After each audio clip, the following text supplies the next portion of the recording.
500 বার বিক্রি করেন, যেই টাকা পাবেন ওই টাকা দিয়ে জান্নাতের একটা চেয়ার কিনা যাবে? এই গোটা দুনিয়াটাকে যদি 10,000 বার বিক্রি করেন, যে প্রফিট পাওয়া যাবে ওই প্রফিটটা দিয়ে জান্নাতের একটা চেয়ার পাওয়া যাবে? আর যে জান্নাতটা মায়ের পায়ের নিচে পড়ে আছে, তাহলে ওই পা দুইটার দাম কত? এজন্য মায়ের মর্যাদা 3 বার, মা মা মা, তারপর বাবা।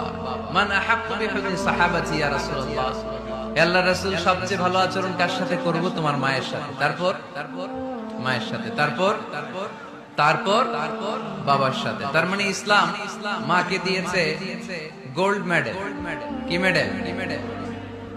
তারপর মাকে দিয়েছে সিলভারের মেডেল, ঠিক কিনা? এরপর ইসলাম মাকে দিয়েছে ব্রোঞ্জ মেডেল, আর বাবাকে দিয়েছে সান্ত্বনা পুরস্কার। 3 বার যদি মা হয়, মানে মা মা মা, তারপরে বাবা, তাহলে ইসলাম মাকে কি মেডেল দিল? গোল্ড মেডেল, স্বর্ণ পদক। তারপর মাকে দিল রৌপ্য পদক। তারপর মাকে দিল ব্রোঞ্জ পদক। বাবাকে দিল সান্ত্বনা পুরস্কার, একটা কলম। তারপর আমরা খুশি।